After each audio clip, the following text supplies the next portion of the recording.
20. One day, as he was teaching the people in the temple courts and preaching the gospel, the chief priests and the teachers of the law, together with the elders, came up to him. "Tell us by what authority you are doing these things," they said.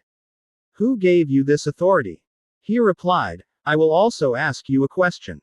Tell me, John's baptism, was it from heaven, or from men?"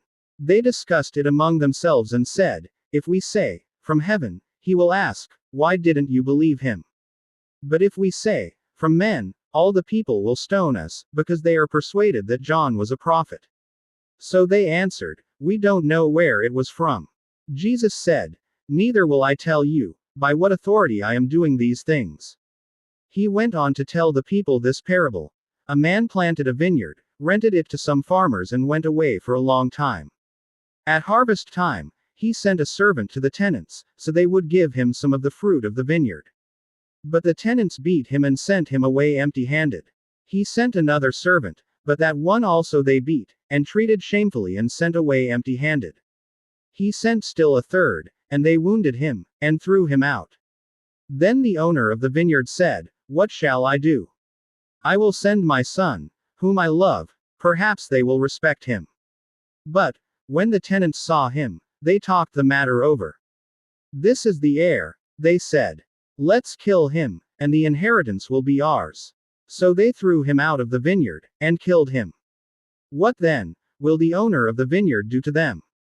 He will come and kill those tenants, and give the vineyard to others. When the people heard this, they said, "May this never be." Jesus looked directly at them and asked, "Then, what is the meaning of that which is written?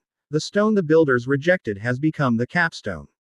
Everyone who falls on that stone will be broken to pieces, but he on whom it falls will be crushed." The teachers of the law and the chief priests looked for a way to arrest him immediately, because they knew he had spoken this parable against them. But they were afraid of the people. Keeping a close watch on him, they sent spies, who pretended to be honest. They hoped to catch Jesus in something he said so that they might hand him over to the power and authority of the governor. So the spies questioned him. "Teacher, we know that you speak and teach what is right, and that you do not show partiality but teach the way of God in accordance with the truth. Is it right for us to pay taxes to Caesar, or not?" He saw through their duplicity and said to them, "Show me a denarius. Whose portrait and inscription are on it?" "Caesar's," they replied. He said to them, "Then, give to Caesar what is Caesar's, and to God what is God's." They were unable to trap him in what he had said there in public. And astonished by his answer, they became silent. Some of the Sadducees, who say there is no resurrection, came to Jesus with a question. "Teacher," they said, "Moses wrote for us, that if a man's brother dies and leaves a wife but no children, the man must marry the widow and have children for his brother. Now, there were 7 brothers. The first one married a woman and died childless. The second, and then the third married her, and in the same way the 7 died, leaving no children. Finally, the woman died too. Now then, at the resurrection whose wife will she be, since the 7 were married to her?" Jesus replied, "The people of this age marry, and are given in marriage.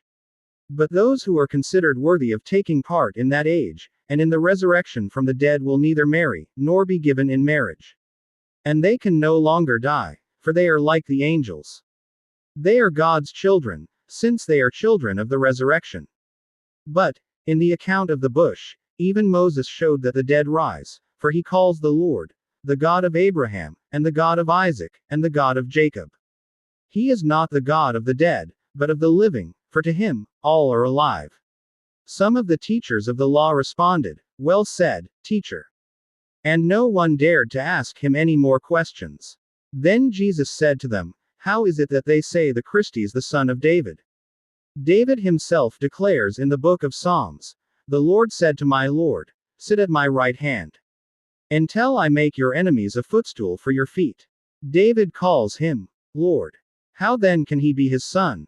While all the people were listening, Jesus said to his disciples, "Beware of the teachers of the law. They like to walk around in flowing robes, and love to be greeted in the marketplaces and have the most important seats in the synagogues, and the places of honor at banquets. They devour widows' houses, and for a show make lengthy prayers. Such men will be punished most severely.